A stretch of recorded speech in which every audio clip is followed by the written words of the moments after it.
Imagine this: a busy cafe, the usual buzz of chatter and coffee machines filling the air. In walks a black man, dressed casually but confidently, looking around as if he owns the place. Enter Karen, a woman with a sharp tongue and even sharper judgments. She glances at him, her eyes narrowing. "Can you even afford anything here?" she sneers, her voice dripping with condescension. The room falls silent as heads turn, tension thick in the air. The man doesn't flinch. Instead, he offers a calm smile, his presence commanding. What Karen doesn't know is that this man isn't just a customer. He's the new owner of the very cafe she's standing in. As the truth unfolds, the tables are about to turn in a way no one saw coming. Stay tuned, because this is one story you won't want to miss. Karen crosses her arms, looking him up and down with an air of superiority. She's certain she has him figured out.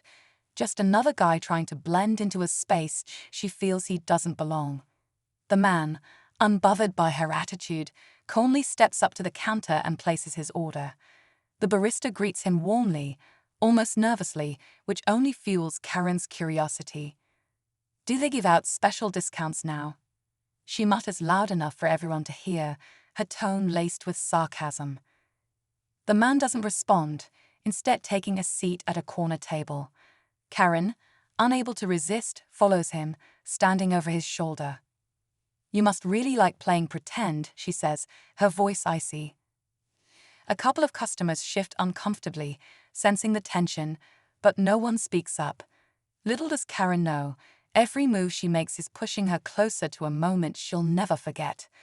Karen pulls out a chair and sits across from him uninvited, her confidence growing with each passing second. "So, what do you do?" she asks, her voice dripping with fake politeness. The man looks up, meeting her gaze with calm, steady eyes. "I handle business," he replies simply, his tone unreadable. This answer only frustrates Karen further. She's determined to find a way to cut him down, to expose what she assumes is a lie. Meanwhile, the cafe staff exchanges uneasy glances. They know exactly who the man is, but no one dares to intervene. Karen, oblivious to the shift in energy, leans closer. "Business. Is that code for borrowing from people who actually work hard?" She smirks, satisfied with her jab. The man's expression doesn't change. Instead, he reaches into his pocket and places a sleek keycard on the table. Karen's smugness falters for just a moment as she glances at it, curiosity flashing in her eyes. Something about it feels important, but she can't quite piece it together. Karen's confidence wavers as she eyes the keycard on the table. It looks expensive, sleek black with a gold logo she doesn't recognize. She brushes it off quickly, regaining her composure. "Nice prop," she sneers, leaning back in her chair. "I've seen people like you bluff their way through life. Bet you don't even have a real job." The man smiles faintly, unfazed. "You're welcome to think what you like," he replies, his voice calm but firm. His nonchalant attitude only fuels Karen's frustration.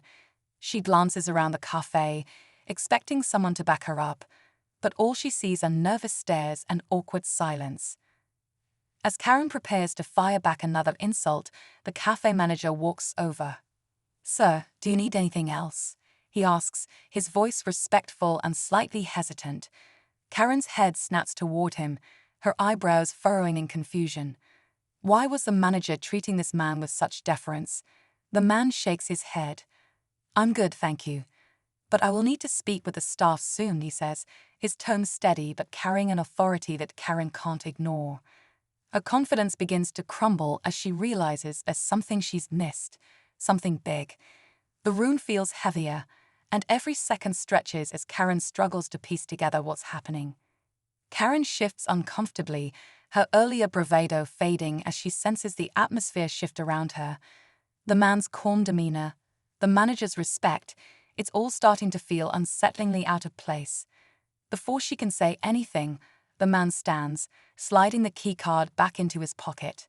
"It's about time," he says, almost to himself, as he walks toward the counter. Karen, unwilling to let things end without getting the last word, follows him. "What's your deal?" Why is everyone acting like it was someone important? She snaps, her voice louder now, drawing even more attention. The man turns to face her, his calm expression unshaken. I'm someone who believes in second chances, he says, his voice steady but carrying a weight that silences the room. That's why I bought this place, to give it a fresh start. Karen freezes, her face a mix of disbelief and shock. You bought this cafe, she stammers, her voice losing its sharpness. Before the man can respond, the door swings open, and a sharply dressed lawyer walks in, carrying a folder. He heads straight to the man. Everything's finalized, sir. The previous owner has officially transferred all rights to you. Karen's jaw drops, and whispers ripple through the room. But just as the tension seems ready to break, the man looks at Karen. Now, where were we? He says, his tone still calm but now with a hint of purpose, leaving everyone wondering what he'll do next. Karen's face flushes as the weight of the moment sinks in. Her confidence is now completely replaced with unease. This must be some kind of joke, she mutters, her voice shaky. But the lawyer's formal demeanor and the stunned silence in the cafe tell her otherwise. The man watches her for a moment, his expression unreadable. Then, with a faint smile, he speaks. It's no joke, he says firmly. This cafe is mine now. I worked hard for it, just like everything else in my life. But you assumed, didn't you? You thought you could judge me based on how I look. His words hang heavy in the air, and Karen's gaze drops to the floor. But just when the room expects him to reprimand her further, he takes a surprising turn. Everyone deserves the chance to learn and grow, he continues. So here's your chance. I'm hiring new staff, and if you're willing to treat people with respect, there might be a place for you here. The entire room goes silent. Karen stares at him, stunned. It's the last thing she expected. She looks around, unsure of what to say. Finally, she nods, her voice barely above a whisper. I'd like that. As the man walks away to finalize paperwork, the cafe hums back to life. But the atmosphere has changed. There's a sense of hope and redemption in the air. For Karen, this isn't just the end of an embarrassing day. It's the beginning of a much-needed lesson she'll never forget. The cafe settles back into its usual rhythm, but Karen remains rooted in place, reflecting on everything that just happened. She's still grappling with the humiliation, but deep down, she knows the man's unexpected kindness has left a mark. For the first time in a long time, she feels something unfamiliar, regret mixed with hope. As she slowly leaves the cafe, she notices the man chatting warmly with the staff, his approachable demeanor unchanged. Despite everything, he didn't stoop to her level. Instead, he showed her what real strength and grace look like.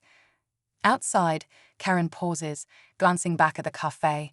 She knows she has a lot to work on, but for once, she feels like she's been given a chance to do better. And as she walks away, she can't help but think about his parting words. Everyone deserves a chance to learn and grow. For Karen, today might just be the start of a better path forward.